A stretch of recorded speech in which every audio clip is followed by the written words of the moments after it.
안녕하세요. 네.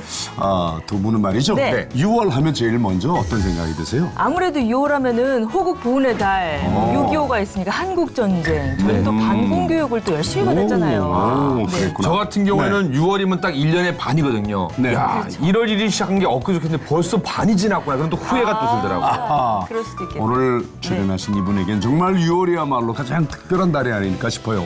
네, 그렇습니다. 세무사이면서 네. 천하람재단의 대표시죠. 조용근 이사장님입니다. 어서 네, 나오세요. 모시겠습니다. 반갑습니다. 40년 후 이 아이는 대전 지방국세청 청장이 됩니다. 쥐고기를 먹으며 살았던 배고픈 아이. 이 아이는 자라서 나눔과 봉사의 아이콘이 됩니다. 사람을 사랑하는 세리 조용근 장로의 회복이 시작됩니다. 마태 그 선배님의 이름을 따서 마태 목장을 냈습니다. 예수님의 12제자 중에 한 명을 선배라고 부른 사람은 처음 봤어요. 밖에서 만나면 제가 밥을 사드려야 될 것 같아요. 제가 사죠. 또 뭐 이혼당하실 뻔하셨다고. 네, 그렇습니다. 요새는 뭐 너무 잘해줘서 탈이죠. 뭐. 하나님이 계속 연단을 시키시는 거예요. 그래서 지금 생각하니까 일체의 은혜가 하나님의 기적이다.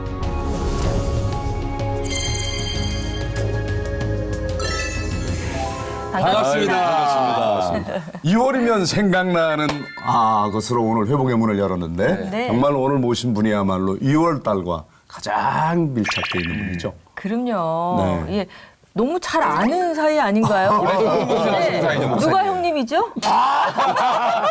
근데는 그냥 훅 찌르시네. 아니 제가 머리 색깔만 좀 흰 것뿐이지 10년 아래예요. 10년 아래. 그러시군요. 지금 현재 천하남재단 이사장으로 계셔서 6월이 더욱더 새로우시겠어요. 예, 6월 개인적으로는 제가 6월 달에 생일이잖아요. 예. 6월 25일이 제 생일이거든요. 그걸 굳이 방송에서 밝히신 거 선물 받고 싶으신 거 아니에요? 네, 그렇습니다. 더 중요한 건 7년 전부터 바포 명예본부장님. 명예본부장님. 바포에 그렇게 많은 활동을 하시면서 바포에 네. 거의 어떤 때는 저보다 더 많이 가셔서 열심히 봉사를 하세요. 제가 해외에 가 있을 때는 거의 뭐 그 자리에서 근데 봉사하시고. 직함을 보니까요. 이 네. 바퍼 명예본부장뿐만이 아니라 명예가 많이 들어갔어요. 네, 그렇습니다. 명예 졸업하셨고 명예 박사, 네. 명예 해군. 명예해군은 뭡니까? 그러니까 명예해군. 제가 천안함재단 이사장으로 있으니까 네. 해군에서 이분 평생 해군으로 모셔야 되겠다. 이렇게 그러니까 해서 해군 출신은 아니시죠? 그렇습니다. 그런데 육군 병장. 육군 병장인데 명예해군으로서 어떤 예. 대우가 있는 겁니까? 명예해군이 45년 11월 11일 11시에 해군이 발족했습니다. 지금까지 한 70년 가까이 되는데 네. 그동안에 명예해군이 몇 명이냐 하면 몇 명일 것 같아요. 그리고 꽤 많은 숫자가 있을 거예요. 뭐 1년에 한두 명씩이라고 그러면 한 140명. 그렇지 않습니다. 13명밖에 없어요. 13명 중에서 제가 12번째 명예해군이 됐습니다. 우와. 어찌 보면 한 5, 6년마다 한 명씩 명예해군. 굉장히 귀한 거네요. 예, 그렇습니다. 저는 직급이 평생 해군입니다. 오. 예, 그 별명도 굉장히 많으시다고 들었어요. 네. 뭐 마당쇠, 돌쇠 이런 종류라고. 제가 세무사 회장할 때 네. 별칭은 뭐로 할까 이렇게 했는데 제가 국세청 공보관 할 때 우리 기자들이 저한테 별칭을 정해줬어요. 마당쇠 형님. 그래서 그거 괜찮다 이렇게 해서 그 별칭을 가지고 제가 세무사 회장에 뛰어들었는데 그래도 압도적으로 당선이 됐잖아요. 그래서 마당쇠 회장님, 우리 세무사계소에서는 마당쇠 회장으로 통하고 있습니다. 그러니까 외모가 마당새가 아니라 그만큼 열심히 일을 하시다는 뜻이겠죠. 나누고 섬김의 대명사. 나누고 섬기는 일을 하지 않으면 그런 아름다운 별칭이 따라 붙질 않아요. 네. 자, 오늘 뭐 특별히 정말 생신을 맞이해서 이렇게 출연해 주셨는데 저희 첫 번째 연관 검색어부터 시작하도록 하겠습니다. 네. 예. 첫 번째 연관 검색어는 나눔입니다. 네. 예.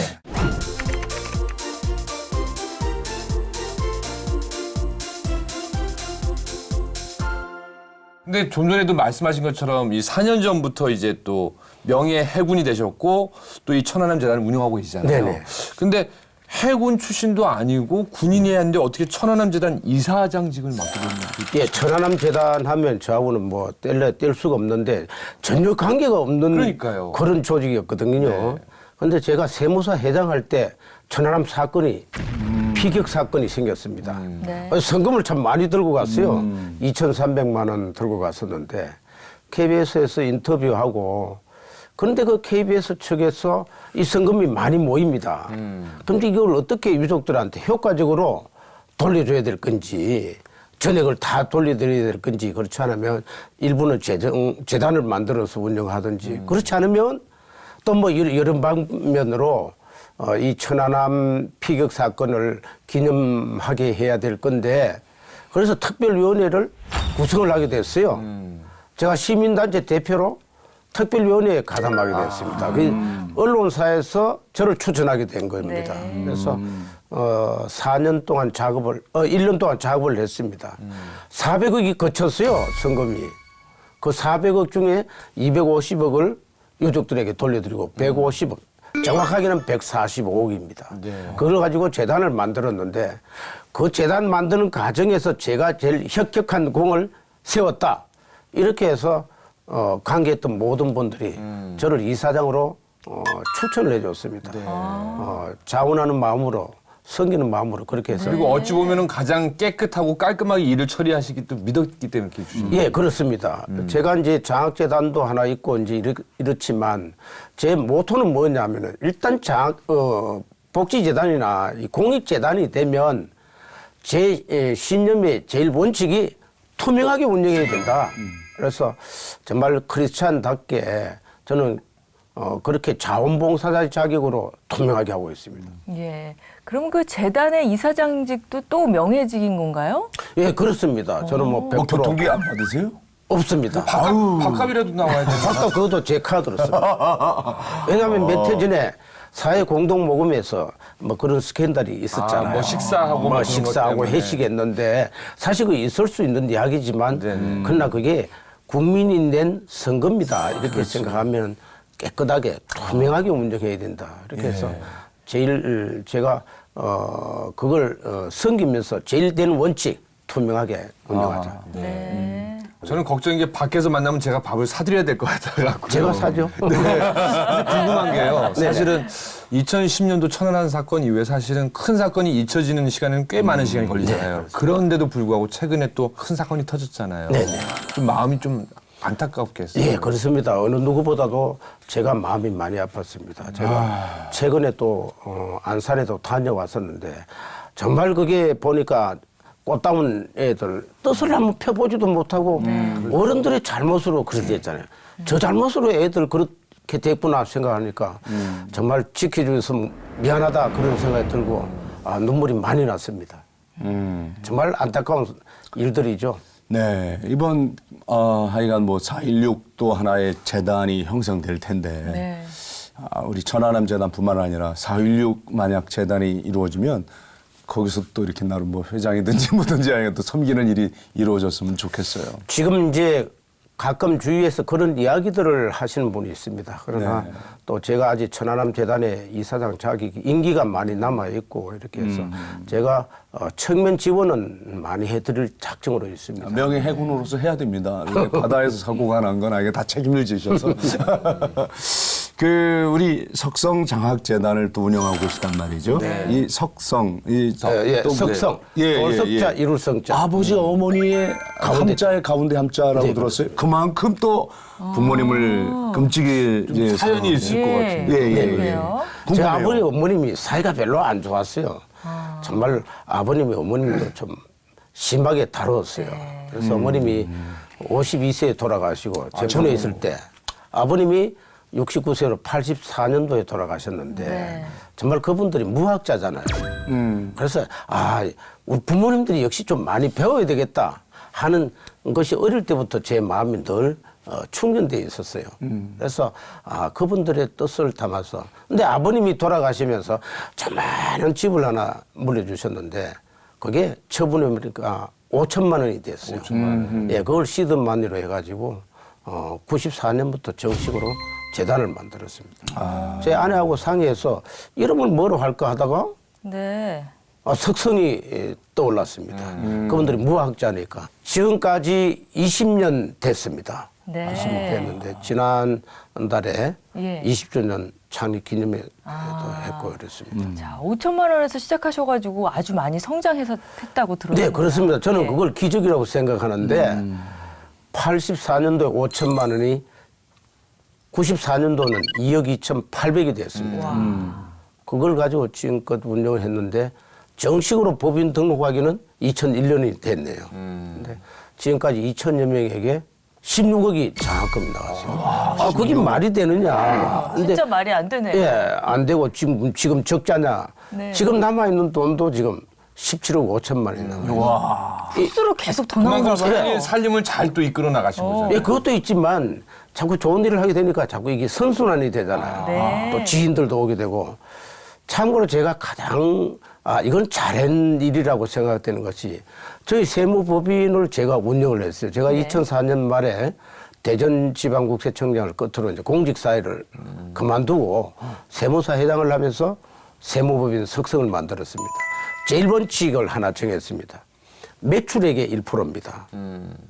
저 소득이 아니고 이익이 아니고. 매출의 1%면 꽤 큰데요. 예, 그렇습니다. 그럼 왜 매출액으로 했느냐?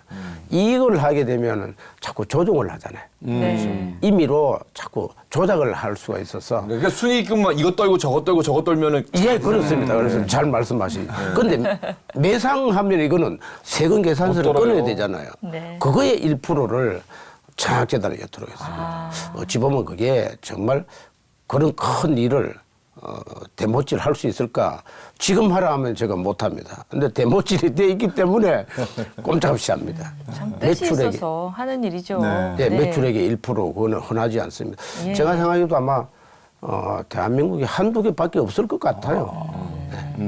아까 목사님께서 말씀하셨는데 바포를 하신 지도 7년이 됐다고 그러는데 처음에 어떻게 인연이 되셨어요? 제가 바포에는 7년이 아니고 98년경이니까 98년. 예, 오래됐죠. 오래됐고 명예본부장 맡은 지 예, 그렇죠. 2007년도에 명예본부장을 맡았는데 네. 제가 다니는 출석하던 교회에 어떤 저보다 나이가 좀 젊은 분이 저는 오늘 청량리 간다고 그래요.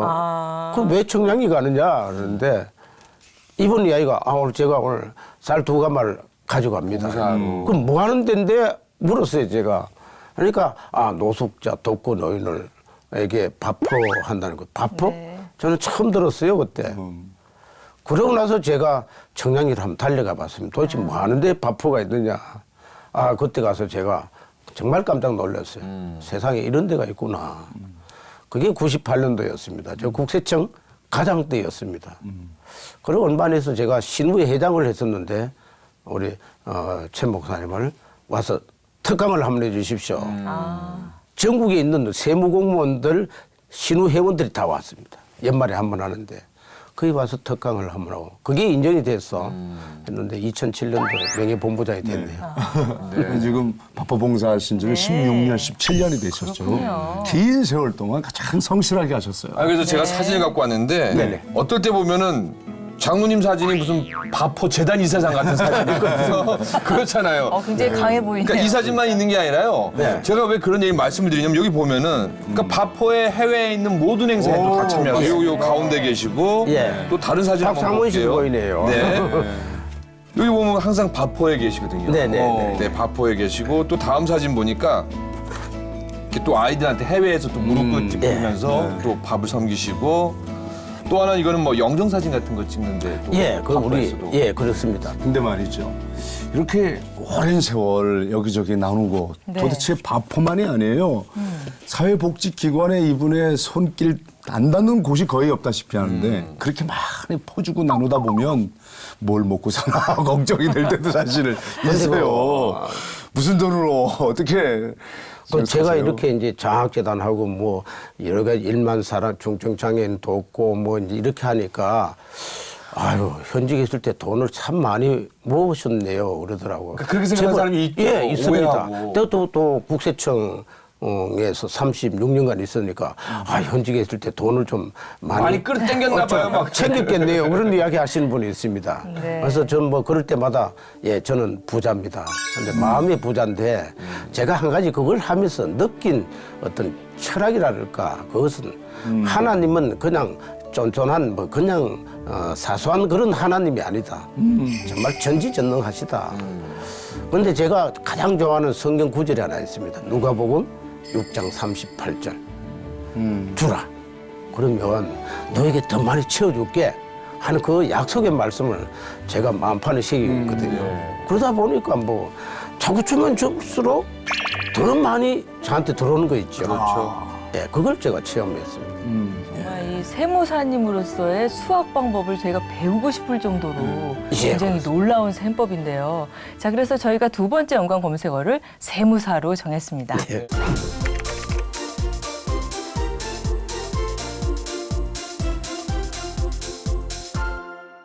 36년을 세무사로 사실 다 은퇴를 하셨는데, 네네. 근데 뭐 자영업 하시는 분들은 세무사 하시는 분을 많이 만날 텐데 직장인이나 주부들은 만날 일이 없잖아요. 그렇습니다. 그럼 세무공무원 하면 정확히 어떤 일 하는지 다시 한번 좀 정리 좀 해주시면 감사하겠습니다. 우리 가정에도 재정이 있어야 뭐 여러 가지 지출할 때 운영을 할 거 아닙니까? 네. 마찬가지로 크게 보면 나라도 재정이 있어야 뭘 할까? 복지도 써야 되고 철도도 고쳐줘야 되고 도로망도 고쳐야 되고 선생님 인건비도 드려야 되고 이런 모든 나라 전체에 들어가는 그 재원을 어디서 모아주느냐 그게 바로 국세청 세무공무원들이 거둬들이잖아요. 네네. 그 역할을 세무공무원 하는데 근데 세무사는 뭐냐 뭐 이렇게 또 궁금하실 분이 있겠죠.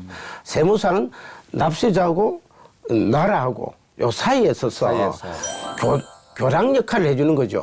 납세자가 너무 많은 세금을 내게 하면 또 안 되잖아요. 적정한 세금을 잘 낼 수 있도록 또 억울하게 세무 처분을 받았다. 이럴 때 세무사가 대행을 해주기도 하고 어찌 보면 나라에 하는 일을 납세자에게 가르쳐주기도 하고 납세자의 억울한 거를 나라에가 또 하소연해 주기도 하고 이게 전문가가 해야지. 그렇죠. 세법이라는 게 뭐 이렇잖아요. 그렇죠. 저도 다 몰라요, 아직 모르는. 매일 세법이 바뀌고 하는데 그 교량 역할을 해주는 것이 안내 역할을 해주는 것이 세무사입니다. 네. 전국에 지금 11,000명이 활동하고 있습니다. 네. 근데 원래 다음 질문이 목사님 그 질문이 아니었는데 아마 형님이니까 못 하시는 것 같아요. 그래서 제가 드릴게요. 네. 근데 사실은 이렇게 좋은 일을 하시는데 네네. 우리가 뉴스를 보면 항상 이렇게 일이 터질 때 세무공무원의 비리 막 이런 게 뉴스에 많이 나오잖아요. 네, 그런 것 때문에 이미지 때문에 좀 좋은 일 하셔도 좀 어려운 점이 많으실 것 같아요. 그래서 성경에서도 보면 세리하면 죄인의 대명사잖아요. 뭐 사개오. 저 사개오가 제일 많이 닮은 것 같아요. 사개오, 마태. 뭐 세리 선배님들이 많이 나오네, 예, 선배님. 그렇습니다. 이제 여담입니다만은 제가 마태 그 선배님의 이름을 따서 마태 목장을 냈습니다. 가정교회를. 그 접촉점이 국세청에 예수를 모르는 분들에게 네. 야 우리 집에서 모임을 하자. 처음에는 우리 자녀들을 걱정하는 모임을 했었는데 나중에 제가 접촉점 사였어요. 야 그분이 우리 마태라는 분이 계시는데 그분이 2000년 전에 우리 대선배입니다. 그럼 접촉점이 되잖아요. 네. 야 근데 그분이 다큐멘터리 책을 썼어. 역사서를. 그게 뭔데요? 마태복음이라고. 많이 되네요. 말이 되지 않습니까? 그래서 제가 7년간을 운영을 했어요. 대단하시네. 바쁘도 많이 갔죠. 제가 그 복장 모임에도 몇 번 갔었어요. 예. 굉장히 은혜와 감동이 넘쳤어요. 근데 7년 동안에 한 70여 명이 다 다녀갔었는데 네. 그러면서 점점 복음으로 이제 빨려 들어가게 했죠. 근데 변화가 많이 이루어졌겠네요. 그래서 저는 전도하면 네. 그런 어떤 접촉점을 공감할 수 있는 접촉점 찾아주는 게 그게 중요하다 저는 생각합니다. 예. 근데 이야기하다 말았습니다만 세무공무원 하면 뭔가 좀 인상이 안 좋잖아요. 왜? 돈을 만지다 보니까 그렇습니다. 심지어 뭐 저라고 예외가 있겠습니까만 저도 돈 좋아하거든요. 근데 돈 주면 좋아했었는데 네. 그래도 대가 없이 할 수 있었다는 것은 그 마태 선배님이 쓴 마태 복음을 좀 많이 읽었습니다. 마음이 깨끗해지려고 노력했습니다. 아까 이 마태 목장이라는 그런 네네. 모임을 하셨다고 그러는데 그게 그러면 그동안 계속 되다가 지금은 안 하시는 거죠? 예, 2010년 네. 4월 4일 날 문을 닫았습니다. 정식으로. 그 닫으면서 일기 마태 목장 문을 닫겠다. 근데 형님 안 됩니다. 끝까지 가야 됩니다. 이제 이렇게 했었는데 얘들아 너희들은 돌을 이제 다 닦았으니 하산하거라. 그렇게 이야기했습니다. 아니 때옵니다 형님. 끝까지 가야 됩니다. 이렇게 하는 에피소드도 있었습니다. 네, 또 제2의 마당새, 제2의 돌새들이, 네. 제3의 돌새들이 계속 이어져가는군요. 예. 참 그 모임 너무 아름다웠어요. 그래요. 근데 처음에 모였을 때는 그 세리라는 그런 이미지 때문에 예. 그 구성원들이 나를 세리 취급하는 게 아닌가 해서 좀 기분 나빴을 수도 있었을 것 같아요. 처음에는 몰랐죠. 몰랐었는데 그걸 하면서 우리가 세리였구나. 성경에서는 세리를 이렇게 보고 있구나. 그런데요. 가장 싫어하는 사람 중에 하나가 세리라고 나와 있잖아요. 그렇습니다. 세리와 장녀 여기 이제 2대인데 세리 중에서 변화되는 분이 얼마나 많습니까? 아까 조금 전에 제가 말씀드린 마태 사케오까지도. 사개오 대단한 분이죠. 변화했잖아요.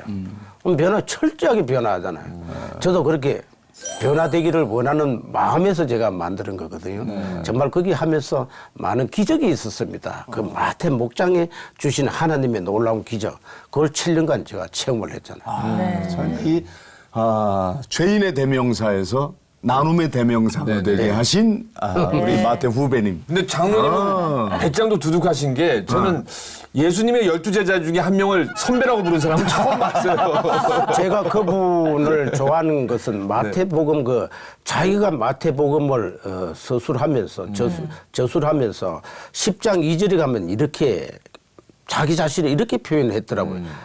뭐라고 했냐면 예수님의 제자는 베드로 안드레 쭉 하면서 자기 이름 앞에 뭐라고 붙였냐 하면은 정말 놀라웠어요. 세금쟁이 출신 마태. 근데 다른 공간 복음에는 그게 없어요. 맞아요. 그냥 마태라고만 돼 있지 레위나 마태라는 말을 했는데 제가 자기 자신을 어떻게 나는 죄인의 대명사인 세리 출신 마태다. 나는 그거 말 한마디에 이 선배님 정말 대단한 분이다. 나 그 당당함 그게 반했습니다. 그래서 제가 우리 그 후배들하고 목장을 하면서 야 우리 선배님이 이런 분이었다. 그러니까 우리 같이 있던 후배들이 정말 대단하신 분입니다. 그래서 제가 참 용기를 많이 얻고 또 그 후배들도 용기를 많이 했고. 이게 뭐 털어서 정말 먼지 안 나는 사람 없다 그러는데 털어서 먼지가 안 나실 분이죠, 진짜. 먼저 많이 나죠. 이건 예. 가부장적인 그런 권위 사실 옛날 분들 다 있었잖아요. 그럼요. 이제 이분도 사실 그런 분 중에 한 분이었단 말이에요. 그런데 이제 마당새, 돌새가 밖에서만이 아니라 네. 안에서도 가정에서도 말이 많은 걸 제가 눈으로 봤어요. 그렇군요. 그게 정말 더 존경스러운 대목이에요. 네, 그래서 마지막 연관 검색어를 가족으로 한번 해보겠습니다.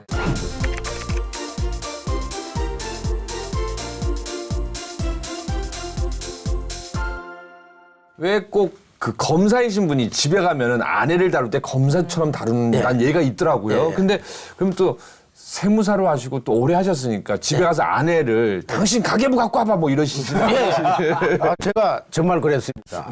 제가 세무 공무원이잖아요. 꼼꼼하게 했는데 아내가 한 10년 정도 그걸 가계부를 썼어요. 그때 참 지금 생각하니까 그것도 그나마 참 기특했어요. 근데 제가 검사를 하잖아요. 마음에 안 드시죠? 네, 마음에 안 들게 이게 왜 이렇게 썼어? 막 이제 꼭 세무조사 아저씨 했어요. 네. 그러니까 아내가 좋아했겠어요? 뭐 이런 사람이었어요. 그런 일이 많았어요. 벌어서 준 분들은 저렇게 욕을 하는데 나처럼 벌어준 사람 없는 사람은 아직 한 번도 내놔봐 30년 결혼 생활 해본 적이 없어요. 아우 정말 한 10년 하다가 부럽습니다. 제가 깨어졌죠. 이게 잘못이구나. 잘못이라는 걸 깨달았군요. 이게 남편 역할이 아니구나. 남편 다른 역할을 해야 되는데 왜 이걸 했을까? 그럼 이제 죽음 묻지 현명하신 않습니까? 거죠. 그거 다 하시라고. 그럼 지금은 전혀 그럼 너무 이제 무관심하니까 지금 문제. 오히려 왜 안 물어보냐? 안 물어보는 거 사람 이야기하잖아요. 네. 근데 남편의 역할이 따로 있죠. 맞습니다. 마음을 읽어주고 제가 참 그걸 못해서 아내와 갈등이 좀 많았습니다. 근데 남편은 하성 사람이구나. 아내는 금성 사람이구나. 이 서로 다름을 인정을 해주기 시작하니까. 근데 아까 이제 사모님은 이제 초반에 10년 동안 그 가계부 검사 받고 또 이게 조목조목 다 따지고 그래서 마음고생을 많이 하셨겠어요. 제가 아내한테 참 고마운 것은 네. 어머님이 안 계셨어. 그 3년 계셨다가 3, 4년 투병을 하셨어요. 네. 그때 제 아내가 정말 헌신적인 그걸 했습니다. 요사이 며느리 같으면 그렇게 못할 겁니다. 아마 네. 진통제를 주사를 놔드려야 되잖아요. 네. 근데 그렇다고 그때 뭐 간호사가 와서 할 수도 없고 그 엉덩이에 주사도 직접 놓으시고? 예, 직접 놔주고 그래서 네. 지금 되돌아보니 그 당시에 지역 주민들이 인근 사람들이 효부상을 줘야 되겠다 뭐 그런 이야기도 있었습니다. 근데 예. 참 그때 그거를 하면 고맙게 생각했어야 되는데 네. 아버님 돌아가시고 나서 계속해서 제가 이 가정 몰아붙이셔가지고. 예예 가계 지출부에 대해서 가계부에 대해서 야 점검해보자 가봐 뭐 이런 식으로 세무조사하듯이 해서 제가 보면 참 그래서 뭐 이혼 당하실 뻔하셨어요. 네, 그렇습니다. 네. 많이 하시네. 그래가지고 네. 제가 나중에 이제 그걸 이 남편 자격 없는 사람이구나 이렇게 알고 고쳤죠. 제가 네. 6년 다녔네. 제 아내는 10년 다녔고. 부부행복학교를요? 네네. 그 인연이 어떻게 된 겁니까? 왜냐면 내가 미안하다 깨닫고 가기도 사실은 남자로서 쉽지 그렇죠. 않잖아요. 마지막이다. 마지막이니까 우리가 뭐 결단을 내야 된다. 뭐 헤어지든지 뭐 굉장히 해든지. 심각하셨군요. 네, 심각했습니다. 네. 그래서 마지막 판에 가서 네. 제가 행복학교라는데 아주 여자들은 좀 돈도 좀 쓰게 해줘야 돼요. 네, 또 그렇습니다. 너무 돈을 한 푼도 못 쓰게. 지금 너무 간을 안 하니까 무관심하니까 그게 오히려 또 하거리 됩니다. 이 부부의 행복학교 네. 정태기 박사님이 시작한 네, 프로그램이잖아요. 정 박사님이 정말 여러 가정 살리셨어요. 그 중에 이제 한 분이 또 이 가정이고 저에게도 영적인 멘토가 됐어요. 그래요? 우리 정 박사님, 한신대 교수님 시절부터 제가 제일 자주 찾아뵌 어른 중에 한 분인데 네. 우리 정태기 박사님께서 지금 오늘 출연하신다고 하니까 한 말씀 해주신 게 있거든요. 좀 그랬군요. 보고 지나갈까요? 네, 예. 들어볼까요? 조영근 장로님, 안녕하세요. 정택입니다. 부부가 서로 대화가 통할 때 부부는 살아있는 거지. 부부간의 대화가 안 되면 그 부부는 기능을 상실하는 겁니다. 첫째로, 자기는 전혀 아무 잘못이 없다. 왜? 경제적으로 가정을 잘 부양하고 있고, 사회적으로 자기가 정말 성실한 사회생활을 하고 있고, 자기가 뭐 여자 문제가 있느냐, 술 문제가 있느냐, 아무 문제 없다. 자기는 정말 좋은 남편이라고는 착각을 하고 있었고, 두 번째 문제는 일 중독자였고, 가정이 중독이 아니고 일. 그게 일 중독자, 그게 두 가지 큰 문제였다고 생각합니다. 그 당시로는 조영근 장로님한테 정말 이분이 그렇게 변할 수 있을까? 나는 회의했습니다. 만일 참 하늘이 도운다면 이 조영근 장로님, 유영애 권사님이 우리 그 부부사랑 만들기 세미나가 있었습니다. 설악산 켄싱턴 호텔에서. 거기를 올 수 있을까? 거기를 올 수만 있다면 뭔가 새로운 것을 볼 수 있으리라. 그런 제시를 했었죠. 끌려와 가지고 이분이 본래 천성이 좋은 분이라 계속 울기를 시작하는데 뭘 보고 울었냐? 다른 가정의 부부의 문제를 보면서 울기를 시작합니다. 그때부터 눈을 뜨기 시작합니다. 아, 내가 저랬구나. 저것도 난데. 저 가정 문제도 난데. 바로 내가 그랬구나. 그러면서 그때부터 눈물을 흘리는데 3일 동안 끝날 때까지 그분은 울다가 돌아갔습니다. 그때 아내를 깨닫기 시작했고, 아내를 보기 시작했고, 그때 부부는 이래서는 안 되는 거로구나. 그걸 자각하기 시작했었죠. 그 다음부터는 이제 이 부부가 다른 부부들과 함께 이런 프로그램에 참여하기 시작했고, 그리고 6개월, 거의 1년 반을 이런 부부 초급, 중급, 고급까지 다 마치고, 그리고 난 다음에는 다른 부부를 이제 살려내는 굉장히 많은 부부들이 이 조영근 장로님, 유영애 권사님을 통해서 정말 이혼할 수밖에 없는, 이 사람들은 도저히 살 수가 없는 부부들이 수십 쌍이 살아났습니다. 조영근 장로님, 제가 이 세상에 태어나서 장로님을 만났다는 게 하나님 앞에 제일 감사한 일 가운데 하나입니다. 정말 고맙습니다. 아마 우리 장로님이 우리 치유상담 대학원 대학교 이사장님이 되지 않았더라면 우리 대학원은 서울 한복판에 지금 이렇게 세워지기가 불가능했을 겁니다. 고맙습니다. 장로님을 만나지 않았더라면 정말 제가 어떻게 될 뻔했어요. 이러는 분이 우리 저뿐만 아니라 우리 네. 정태기 박사님 여러 분이 계시네요, 그죠? 근데 보니까요, 이혼 위기에서 네. 부부행복학교를 다니면서 아까 이사장 역할까지 해서 감사하다는 말씀도 하셨어요. 제가 그거 중에서 진짜 기적 같은 일이 뭐냐면 제가 교육부에 가서 찾아갔습니다. 최근 몇 년 동안에 네. 이 사역을 해야 된다. 이 대학원을 만들어야 된다. 크리스찬 치유 상담을 전문으로 하는 대학원을 개설해야 되겠다. 네. 교육부 당국을 제가 3년 동안 설득을 시켰습니다. 그게 쉽지 않고 안 그래서 되는 걸로 알고 있는데. 안 됩니다. 그거 안 되는데 진임 형편상 있는 대학을 자꾸 문을 닫게 해야 될 판인데 지난 2월 달에 대학원 설립 인가 받았잖아요. 제가 그게 이사장이잖아요. 근데 개신교의 유일한 희망이에요. 그래서 우리 제일동 목사님 또 깊이 관여하게 하시고 이래서 이 영성가들이 다 거기에 초점 맞춰서 앞으로 영성이 깨어지지 않고서는 이 한국교회 살아날 수가 없다는 걸 제가 느끼기 때문에 지금 이사장 사실 그거 부끄러운 자리인데 제가 취임하기로 했습니다. 예. 또 하나 더 감투 쓰시네요. 네, 그렇습니다. 예, 이렇게 그냥 사람이 180도로 변했다고 사모님께서 아주 좋아하시겠어요. 예, 집사람이 요새는 뭐 너무 잘해줘서 탈이죠. 뭐. 우리 남편이 달라졌어요. 네. 오늘 그 예. 우리 형수님한테 우리 저 집에 계신 부인에게 네. 오늘 영상 편지 한번 보내보세요. 오늘 정태기 박사님에게는 뭐 충분히 했으니까 네.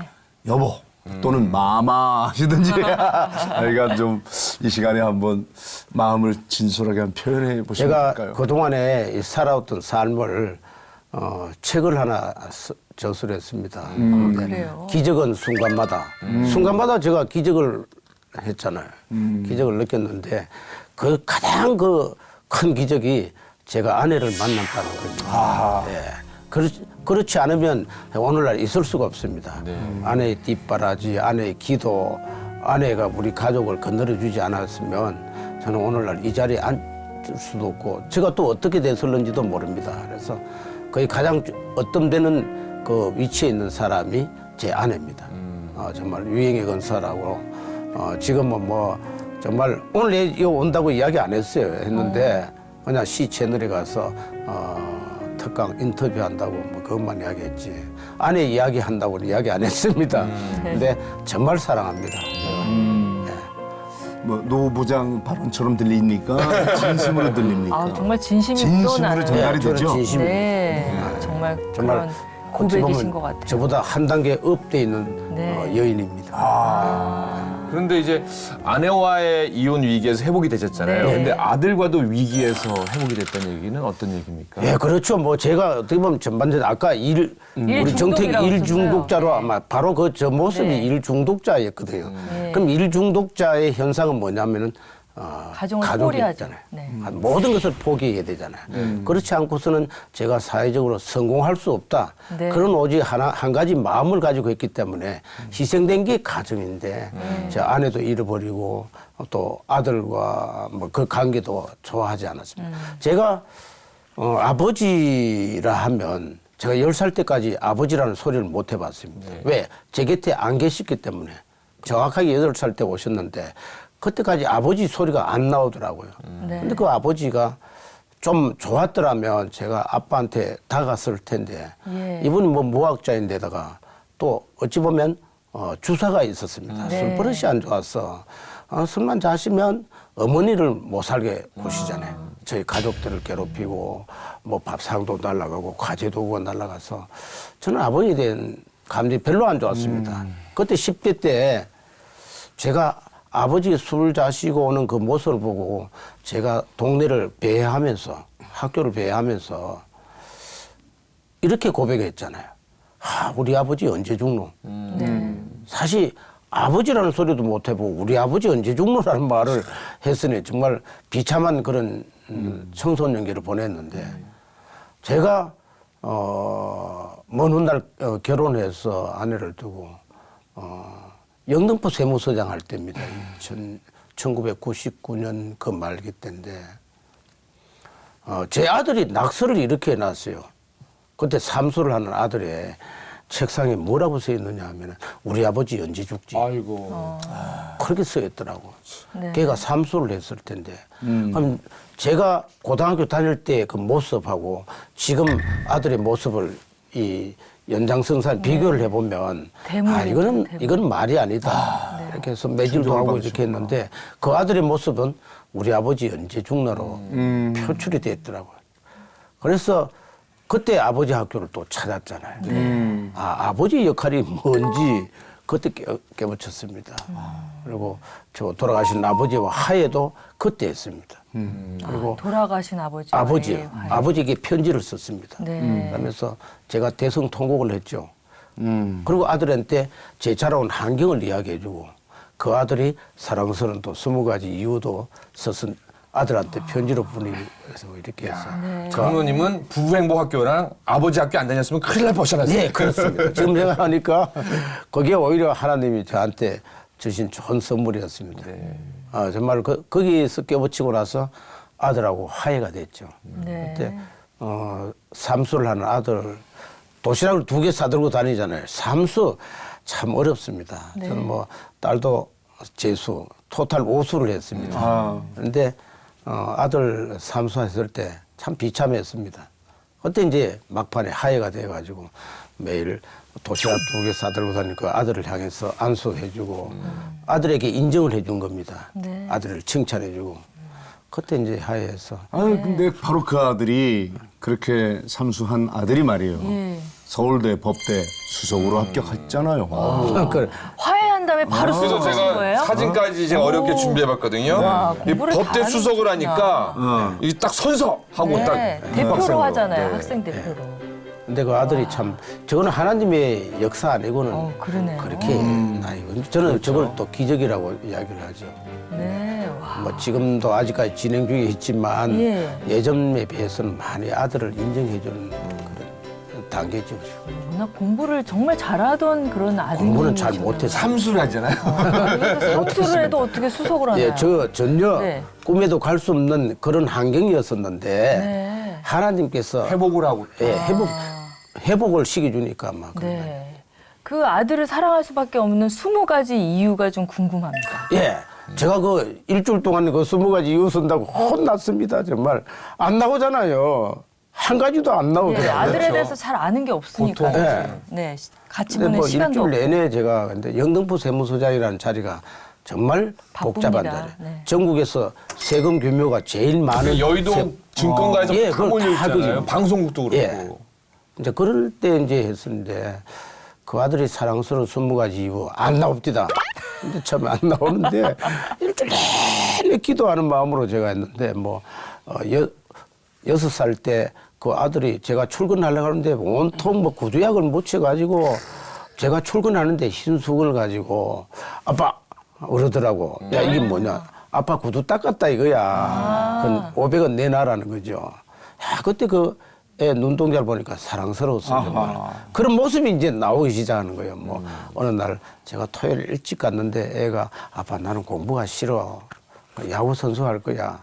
아빠 내가 투구를 배웠는데 이런 모습은 사이드 드로야 뭐 드롭이야 뭐 또 싱카야 뭐 하면서 투구가 나를 보고 잘 받으라 하더라고.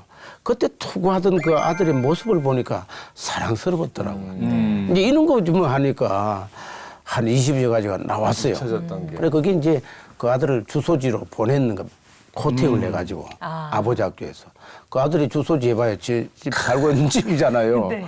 근데 어느 날 애가 문을 걸어자고 안 나오더라고. 야 그럼 그 어디 갔어? 그러니까 글쎄 이상한 우편물을 받고 안 나온다는 거예요. 밤새껏 얘가 그걸 편지하고 그 너가 사랑스러운 20가지 이유를 읽기 시작한 거예요. 밤새껏 읽고 그래 이제 제가 출근하려고 그러는데 아들이 튀어나왔잖아요. 그때 허깅하고 그때부터 화해가 됐죠. 당장 우리도 씁시다. 아내가 사랑스러운 20가지 이유. 이유, 예, 예. 아들이 사랑스러운 20가지 이유. 정말 네.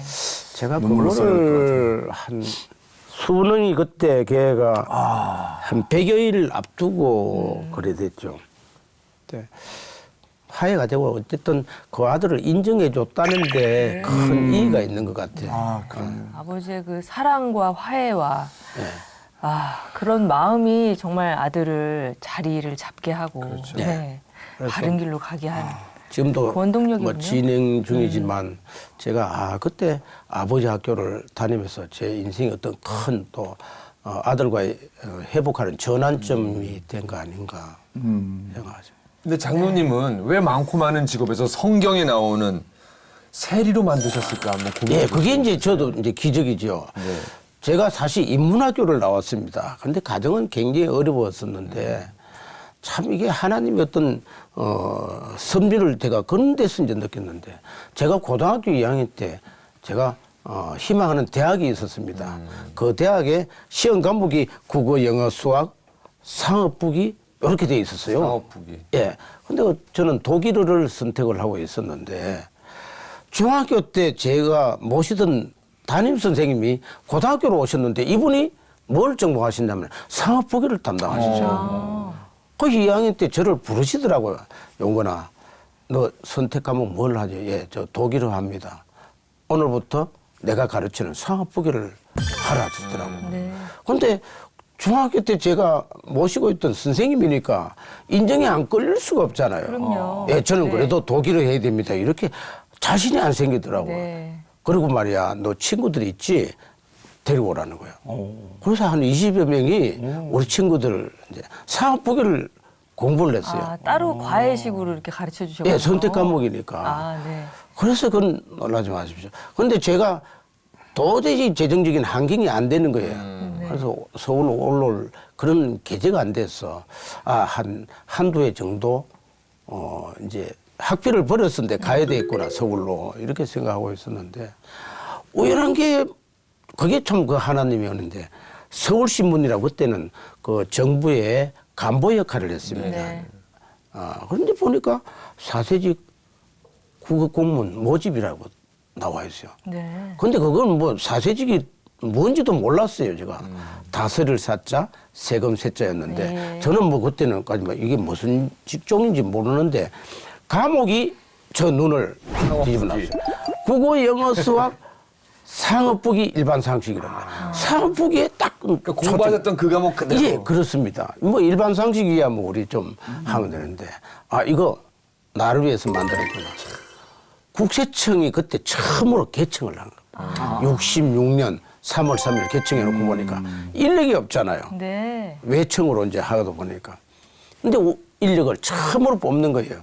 500명을 뽑는데 전국에서 5만 명 내지 6만 명이 왔어요. 경쟁률이. 100대 1이 됐어요. 근데 제가 왠지 자신 있는 거예요, 이게. 네. 국어, 영어, 수학, 상업북이. 이거는 진짜 그 당시 S대학이잖아. 누구든지 가고자 하는 대학에 그 공부를 했으니까 좀 많이 했겠습니까? 근데 자신이 생기더라고요. 네. 2개월 만에 발표 났는데 그때 군대 갔다 온 사람은 5점을 더 줬습니다. 가점을. 그리고 원호 대상자는 10점을 더 줬는데 예, 그런 가산점이 저는 뭐 있죠. 고등학교 졸업이니까 이게 네. 뭐 없잖아요. 근데 제가 그때 압도적인 우수한 성적으로 된 것 같더라고요. 그래서 희망지를 쓰라는데 제가 대구 살고 있었으니까 저 집에서 불과 걸어서 30분 거리 대구 서부 세무서. 그땐 그 세수가 전국에서 3번째 되는 세무서였어요. 그렇죠. 예. 거기에 제가 입학을 취직이 시키더라고요. 취직이 되더라고요. 6월 20일이었습니다. 야, 그때는 6월이구나. 예. 그게 66년 6월 20일. 제 생일 만 20세 되는 날에 닷새 전에 제가 취직을 했어요. 네. 그때 하면서 그게 이제 세무공무원하고 인연이 된 거예요. 처음에는 뭐 조금 하다 말랬는데 그거 하면서 또 야간부 대학을 가게 하고 막 네. 하나님 계속 연단을 시키시는 거예요. 지금 지나보네요. 그래서 지금 생각하니까 일체의 은혜가 하나님의 기적이다. 네. 오늘 굉장히 많은 분들이 이 방송을 보면서 아주 굉장한 치유와 회복이 이루어지는 네. 순간일 것 같아요. 그래요. 말씀마다 그죠? 다 연관되어 있는데 이제 마무리할 시점이 됐어요. 우리 장로님에게 있어서 회복이란 무엇일까? 오늘 우리 힐링 토크 회복 아니겠습니까? 자, 회복은 이런 것이다. 한번 마무리해 보시죠. 저는 회복이라면 지금 감동이라고 생각합니다. 감동. 왜 그러냐? 지금 감동이 없습니다. 감동. 그래서 저 자신부터 어떤 언론사하고 이런 인터뷰를 했는데 거기에 제가 이렇게 했습니다. 제가 죽을 때까지 하는 맡고 있는 직책이 하나 있습니다. 꼭 하고 싶은 직책. 감동을 생산해내는 감동공장 공장장 역할입니다. 감동공장 공장장. 그래서 만나는 사람마다 우리가 회복하려면 감동을 생산해줘. 저는 그렇게 생각합니다. 이 감동을 주게 되면 예수 안 믿는 사람, 또 교회를 불신하던 분들이 많은 분들이 회복이 됩니다. 돌아옵니다.